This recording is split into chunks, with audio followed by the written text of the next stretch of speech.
We're gonna move on to the exercise that best supports your ability to deadlift properly, which is bent over rows. Because you're in that mechanical disadvantage, you're having to stay there and you're having to row. You're probably gonna have to lighten the weight a little bit. It's more of a hypertrophy rep range that we go for. So you're thinking 8 to 12 reps. So you choose a weight that you can do like 8 to 12 solid reps. Your spotter should also be keeping that dowel rod on your back to make sure that you maintain your alignment. So let's work on that next. You watched me do it with Roger.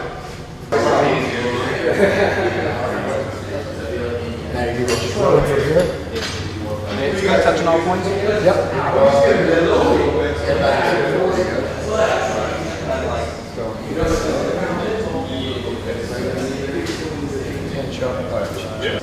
I think that these are your most important exercises as not just strengtheners but also assessments, and also because they require such exquisite muscular balance and structural integrity. If your front squat sucks, it means you suck. Yeah. You know? If your deadlift sucks, it means you suck. I mean, you're a bad person, it just means that you got to figure out what's going on here so we can fix it. So apparently Kevin's front squat sucks. Kevin sucks. Yeah. So what you're gonna do is I'm gonna coach you to first. Not everybody has really flexible, and myself included, have really flexible hands and forearms. And some guys have gigantic biceps. So a big challenge is the grip. And I do prefer the Olympic grip simply because it requires far more thoracic extension, especially because of the lats, the requirement of the lats to be loose enough to allow the elbows to raise. So step back just a moment, I'm gonna do it first. So hands slightly outside your shoulders. I like to say just put your fingertips on it. And that way you know that you're not holding the bar. Front squats do not require that you hold the bar. The bar is resting on your body just like a back squat, except it's resting on the front of your body. So from there, we're here. And if you notice, I've got my hands open.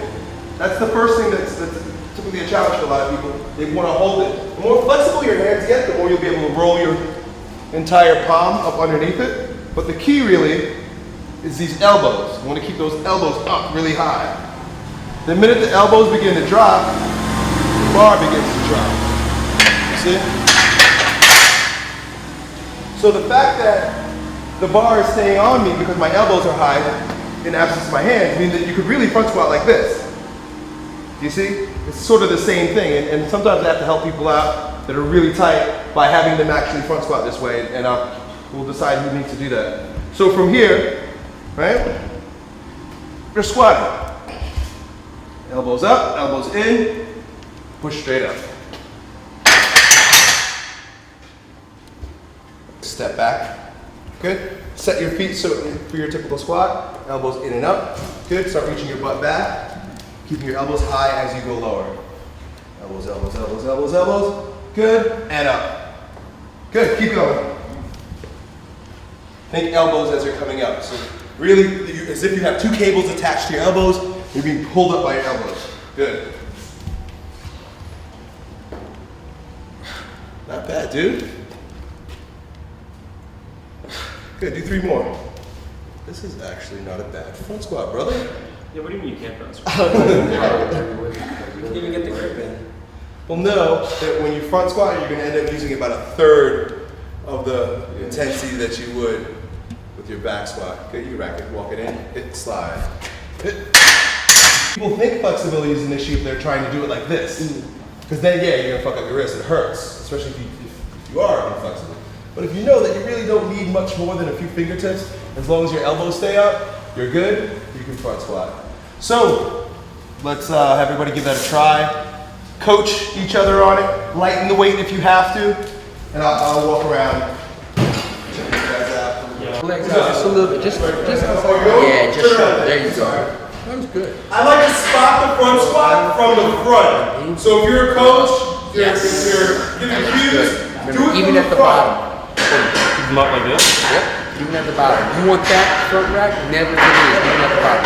So control, Yeah. boom, and in. There you go. That's good, man. Get in. Same way. Good. Go ahead.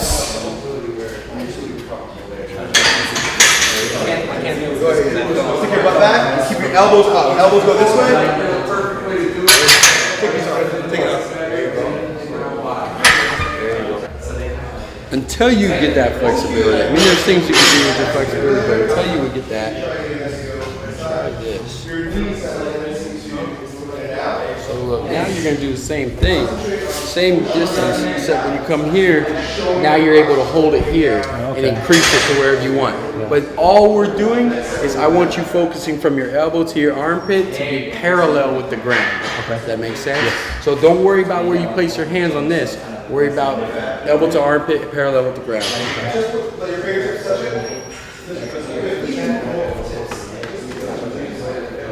Good. And it should be comfortable across your shoulders, not on your neck. So if you need to, not bad. Good. You want to try front squat with that? Control. Back. Squeeze that. Yep. Control down. Set your hips back, come up.